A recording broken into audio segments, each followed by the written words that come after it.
Hello all, Alison here and welcome back to Words and Pictures for a few minutes of fun and another in my Simple Summer Stencil Series. Today we're going to put texture paste, just regular texture paste through the stencils and have a little play with colouring those with Distress crayons and various other mediums just to see how we can bring that texture to the fore. So I've got some tags, I've got the Ranger Opaque Matte texture paste. If you like glossy texture paste, by all means use that. If you've got any other make, use that. I've got lots. I've got grunge paste, I've got a deco art paste sitting around here somewhere, modelling paste. I've got various other ones that I've bought in shops along the way. If you haven't got modelling paste, you can use a heavy textured gesso. Heavyweight gesso will do a similar thing. What it's really about is getting some texture onto these tags and then tinting it and really allowing that texture to come to the fore. So I've grabbed some stencils. All I need now is my little silicone craft mat and we'll get going. Back in a sec. It's another very simple starting point. I need the tag, I need the stencil, I've got my little plastic palette knife, and I've got my texture paste. And once again, it's going to be similarly to when we did the crackle paste. I'm going to spread it like peanut butter or like thick cream cheese. And again, I'm not going to go for full tag coverage. I'm going to come in from the top right on this one and have some of this lovely Baroque flourish coming downwards. And then I'm going to come in from the bottom left, and this should leave me some space somewhere across the middle, nice random kind of space. And as always, I'm just making sure that although I'm putting on the paste quite thickly, I'm coming back to a point where I can see the stencil again nice and clearly through it. I don't mind if there are imperfections, I don't mind if not all of this is covered. Actually, I've got so much of it covered now that I might as well go for a full tag on this one, and that will just influence me differently when I go on in the future. If we're collaging over it, obviously we're going to lose some of that anyway. And then when I peel back, there it is. This you can do with a heat tool. In fact, I quite like overheating with a heat tool so that you get extra additional bubbles. So we might have a look at that in a minute. But in order to get the texture paste off my stencils as quickly as possible, I'm going to give them a spritz of water just as I set them to one side. If you've got a little baking tray with water in, you could just slide the stencils into that. But I'm going to move fairly quickly through these three, then go and put the stencils into water, and then I can come back and do other things with them. So this one I am going to stick to coming in from the corners, I think. I love this one. It's called Nordic. And it's just a really delicious little stencil. I think probably you've seen it in action already with the little mixed media butterfly panels we did quite a long time ago. But you can see from the paint that's on it that it gets quite a lot of use. I'm not so worried about cleaning paint off. That's not going to impact how the stencil works in the future. But if I've got little spots of texture paste, that might get in the way of the stencil looking as clean and pristine as you might want it to look.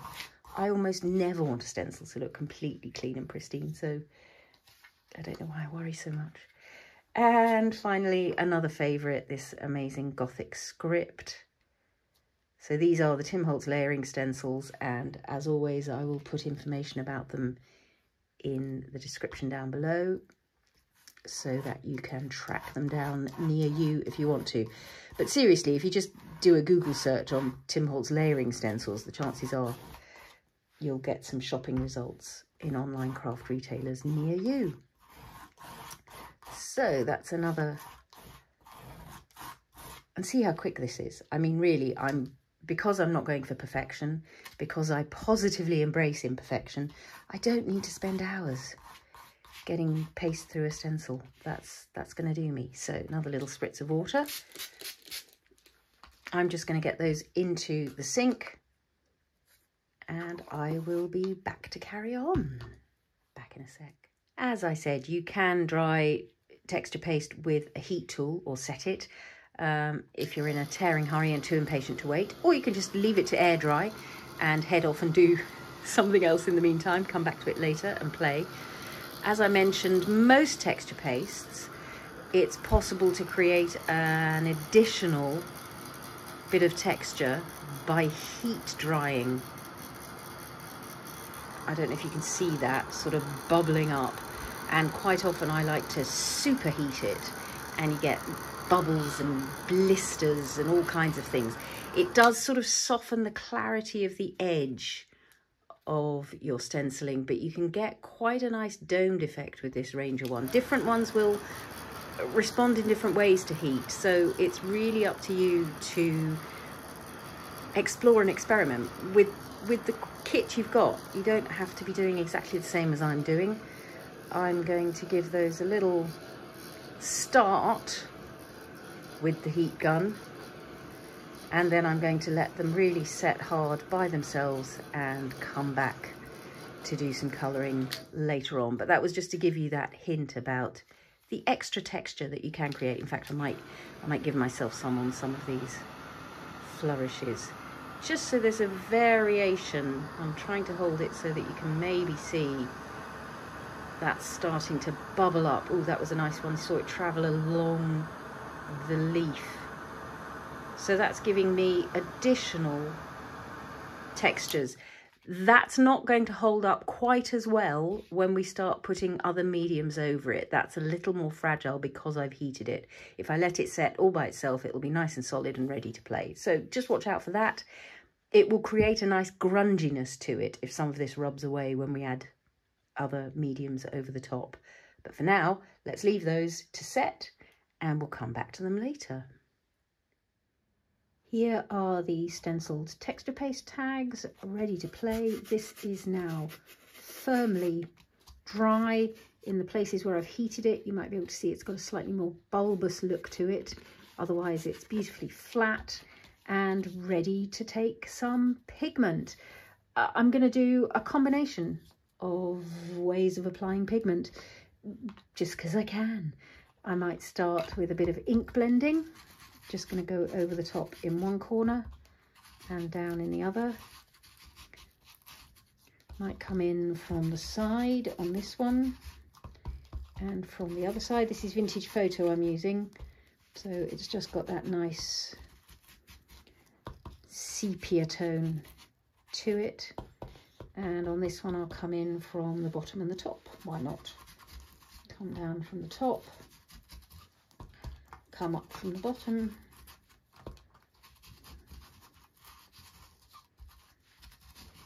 and the Ranger texture paste, this opaque texture paste, will take on, it won't resist, it'll take on the pigment that you offer it, so that where I've gone over, I've got nice brown texture as well.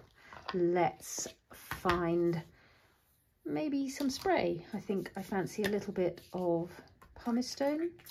I keep forgetting that my pumice stone nib needs cleaning. It comes out in little gobbets instead of in a beautiful fine spray. But if I get some water onto it, there we go. Look at that spread out around that texture. I think I'm going to keep these three fairly similar to one another. I sort of fancy tags in conversation with one another. Of course, this will take differently, slightly, over blank paper than it will over inked paper, because that inkiness, these are translucent inks, the inkiness will be affected by the colour that's underneath it. I'm already liking that so much that I want to dry it to just set that in place that's going on there before too much happens, too much else happens. That's already giving me deep pleasure. I'm going to let this bit go for a little run around just because I can, and it gives me those creative tears, I think it is that Tim calls them. Correct me if I'm wrong. And you can see as I dry it, that ink obviously loses some of its pigment because it's the freshness of the water that's giving you really dark pigment, but that's already just deeply pleasurable as kind of 3 vintage tags. Let me show you a little in close up so you can see what's happening in there, and you can see what's happening in there, and you can see what's happening in there.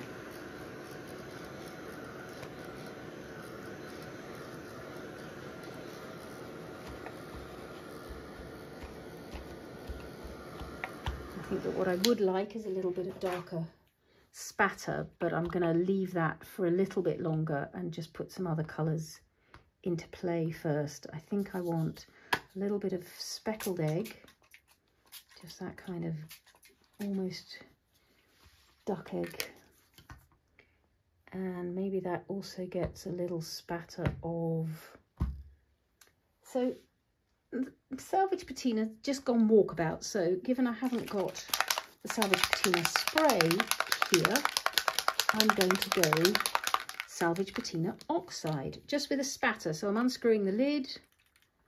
This is one of the 2 ways with sprays. If you haven't seen that video, that's what's going on here.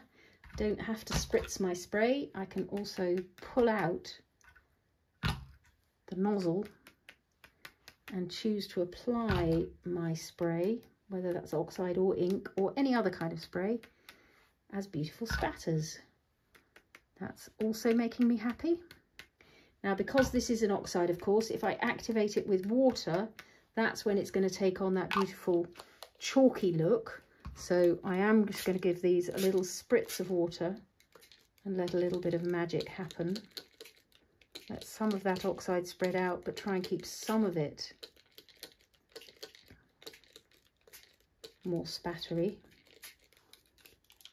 This is random, this is playtime, this is completely unplanned. I had no idea what I was doing, I promise, and I've got no idea what I'm doing next. It's playtime, but it's very happy playtime, very joyful playtime. Yeah, again, I'll just bring those a little closer so that you can see the kind of effects we're getting. Very nice. Very nice. Very nice. Again, I'm going to give them a little blast with the heat gun just to keep what's happening. Set it just a little.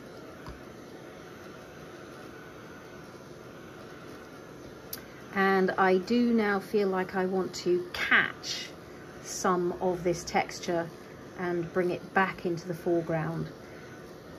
Just give it a little bit more presence again within the tags. I do want this nice and dry before I do that though, so I might just finish drying this off camera and be back when that's done. Back in a sec. These are nice and dry. I dried a bit from the back as well just to make sure. And I'm gonna again do some catching of this texture a couple of different ways. One way is going to be to apply some distress crayon.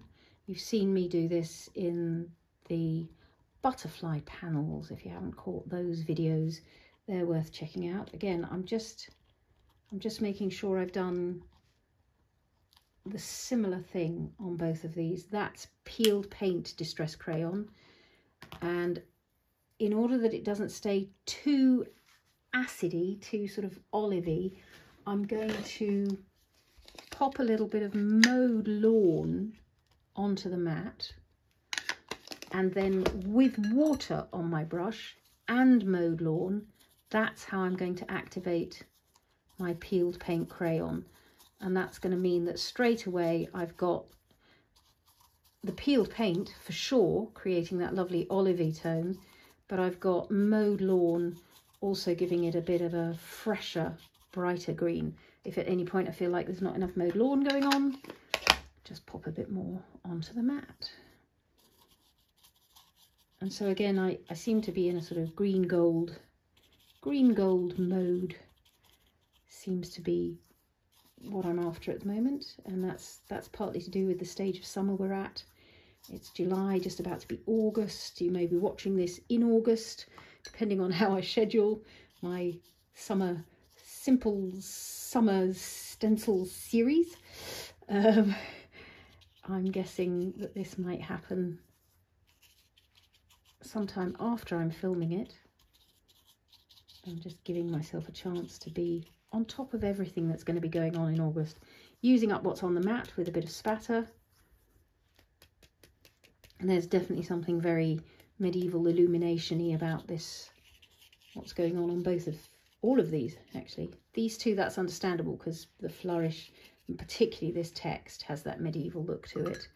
So that's one step to picking out some of the texture. Let's wipe that up. And knock back so that we're getting to drier again. It's like a green gold summer day. Dry again a bit.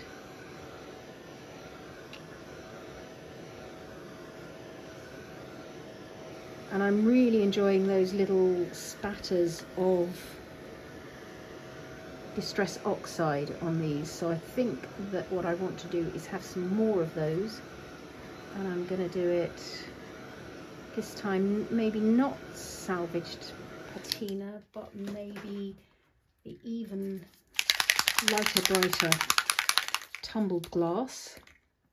Let's pop a bit of that on. And it's just about getting a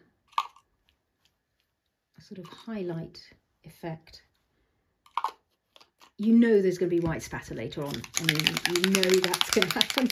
Hasn't happened so far on what I've been doing today, so it's almost bound to happen at some point. It's partly because I've been enjoying the dark spatter. There's something about the parchment. So maybe it will be. Maybe it'll be Scorched timber that gets to come and play again. Yeah, I like that. It's just giving me extra texture in places. This time I think I'm not going to give it spritzes of water. I'm going to let it be the spatter that it is. And have we got, yes, Uncharted Mariner. This is going to be a dark spatter. Watch out. Here it comes. Oh, but look how it gives it that look of sort of old decayed moss on a wall now. That's really quite special. So this is how a dark contrast can suddenly make other things pop. Do I want to give that a spritz of water?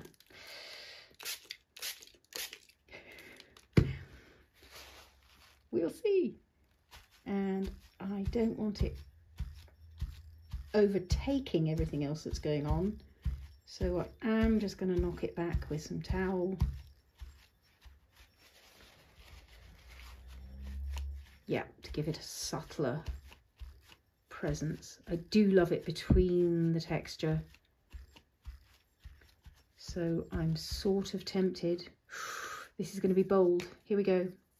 Little spritz of that in that corner, little spritz of that in that corner, little spritz of that in that area.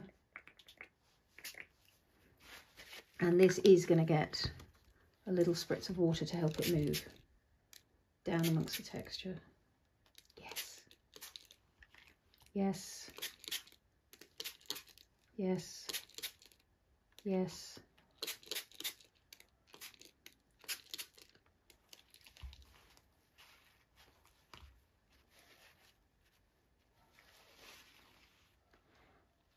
I hope you can see how that's making that texture pop. That's nice. Let's dry it because that's going to make it go paler again. A bit of movement along that line, please.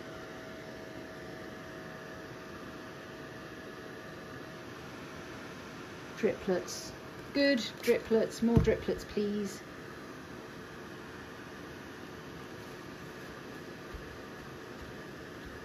Drips and drops and dribbles. Yes.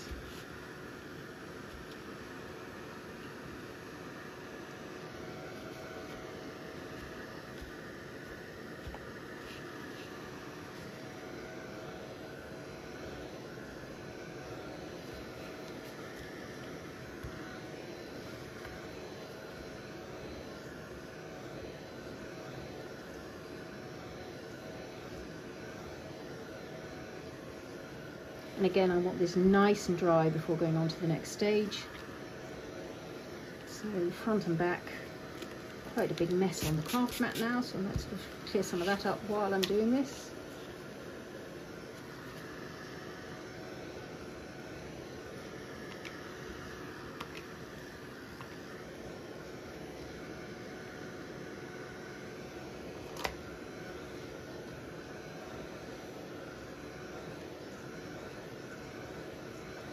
Good, good, good, good.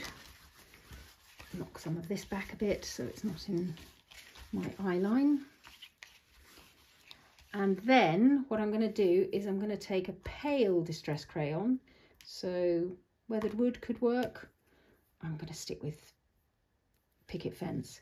Holding it flat, I've got quite a flat surface on this one, and I'm just going to run it very lightly over the texture.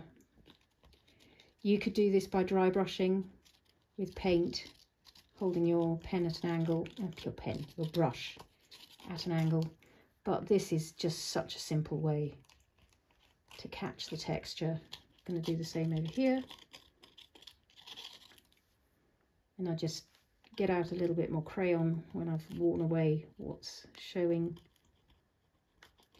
and it's just highlighting the raised texture to bring it into focus against the background. This really wants to be pretty much the last thing you do. So if you want to add any other, I mean, you can do a bit of spattering. Of course you can.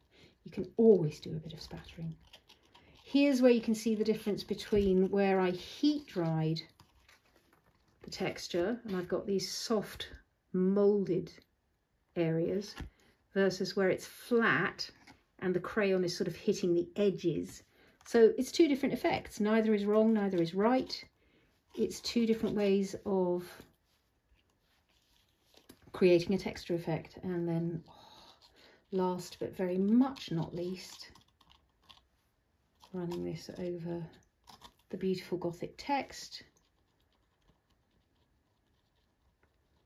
just to bring it back into focus, that's where we started with all this gorgeous stenciled texture.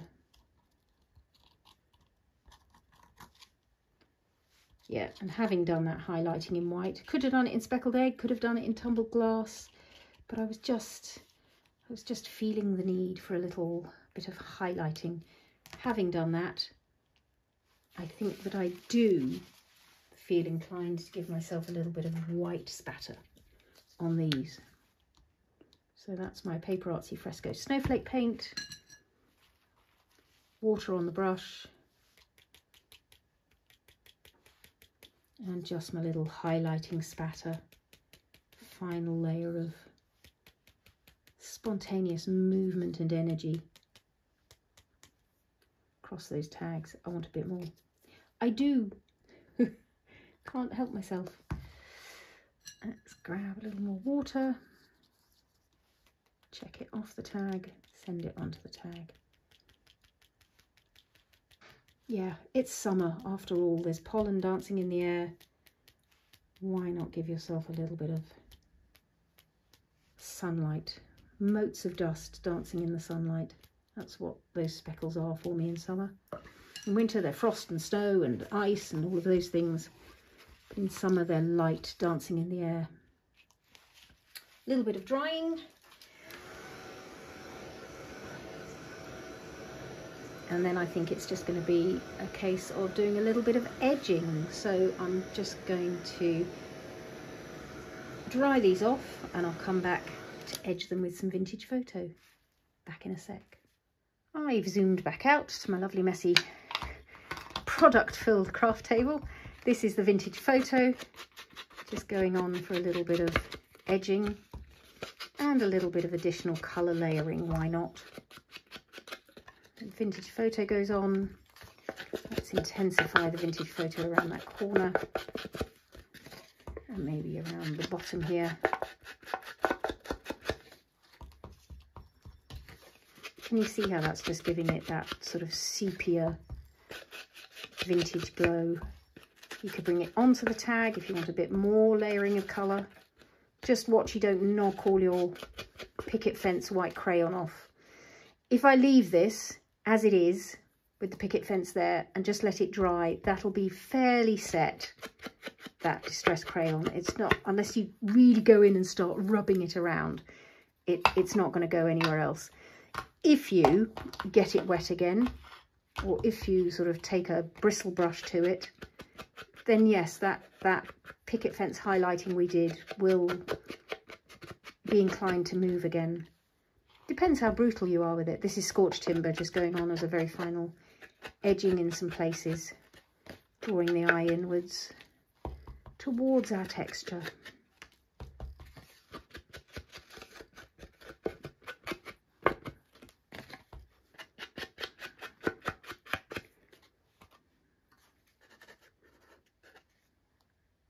Dark shadow up there actually. Might add another one. There we go, some more grungy backgrounds. I think, having said I was done, I think it's one final bit of scorched timber spatter that might be the final touch on these. It's been a grungy morning, and it's just that kind of sense of aging, of weathered parchment, of ink blots and time.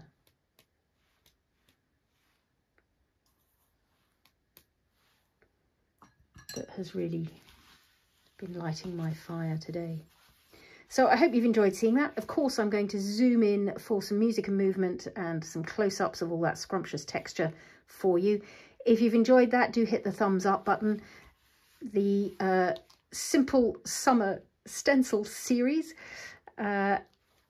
taking us through August while I'm busy with Fodder School and so on, but I hope you found in those simple techniques and grungy techniques and layering techniques a little bit of joy to take you through the summer months with some crafty playtime.